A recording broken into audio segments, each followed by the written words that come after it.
liminal space images don't always leave behind a footprint. In fact, in most cases, they can't always be located through internet research. A lot of the time, they're simply photos uploaded by really anybody. And from there, the image grows in popularity as it's re-uploaded and reposted. It can get to a certain point where these more popular images, despite their popularity, can actually get lost. I'd also like to admit that I'm no wizard when it comes to these type of things. I give it my best go, and oftentimes, I can't find the original. However, analyzing the photo, that's something I can actually do, or at least to the best of my abilities, and I am of course no expert. When I get an image requested to me, I never particularly know how to tackle it, but that's not the case with the variety selected. So join me today as we take a journey through liminal space images of which you all have requested. Grab your lunchbox and don't miss the bus as we head towards Liminal Space Academy.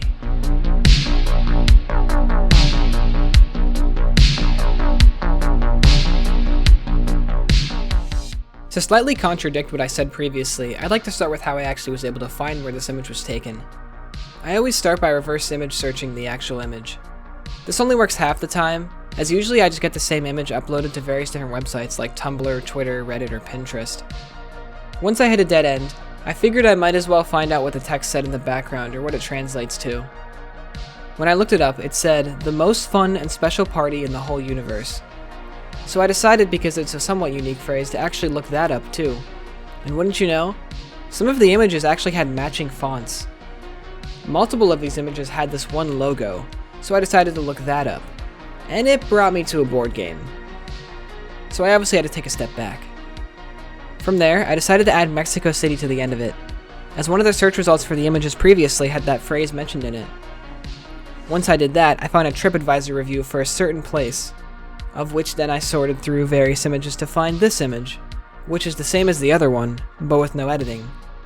I figured this out because if you look at the reflection on the floor, you can actually see it matches up perfectly, not to mention, everything else in the room. So what makes this image unique? For starters, the washed out colors, especially when compared to the original. It gives off this nostalgic feel, almost like you're looking at a photo taken on film. And while we know it's not officially a classroom, it certainly looks like one. These are colors that are often seen in kindergarten classrooms, especially with the furniture. The weird element that I'd say exists in this photo has to either be the flat screen TV, or the stairs that lead to what looks like nothing.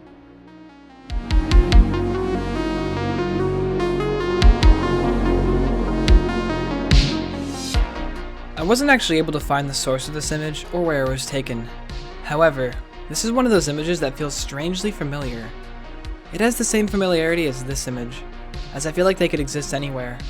And I know for a fact that at least one of the schools I went to in my life had an exit just like this, and I'm sure hundreds of other schools do too. There's nothing really special about this image objectively, and that's what makes it so special.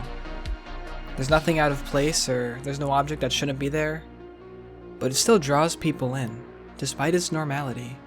And what more can you ask for in a liminal space?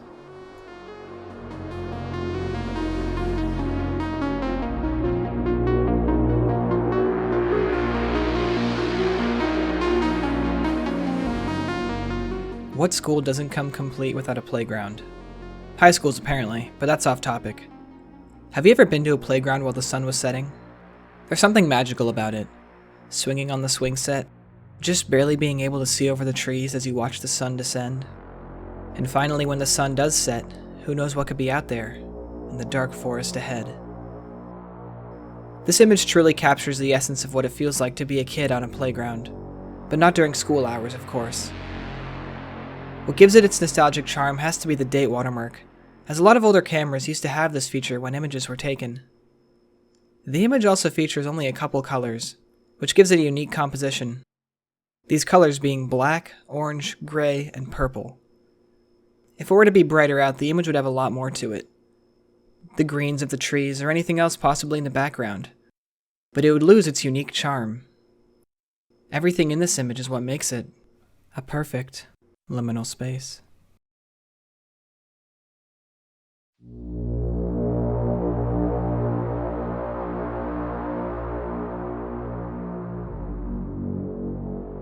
The biggest reason these images feel so nostalgic is because most people spend a portion of their childhood in some form of academic environment. The bright, unique colors, the super standard uniform architecture, These images evoke a sense of familiarity, and that familiarity causes us to assign significance to it. That's actually a big reason as to why a lot of liminal space photos are so entrancing. They're ominous because they're empty, and they feel like a snapshot of ordinary life. But they're quite often images that feel familiar, feel like some distant strand of a memory that you can't quote. And for now, this memory of school will remain closed. Thank you all for the support as always. I love hearing different perspectives as well as everyone's stories. I also like seeing how these images make people feel. It's refreshing knowing people actually care, so thank you. As of now, I am somewhat out of ideas for liminal space videos, so if you have any really interesting liminal space images that you want analyzed, or you have a completely original idea, just let me know. I try to be as active as I can in the comments. I also made a Twitter, but I honestly won't be that active with it. If I'm ever in the process of making a video, I might post an update, but again, I probably won't be that active. I'll put a link in the description. As always, thank you for watching, and take care.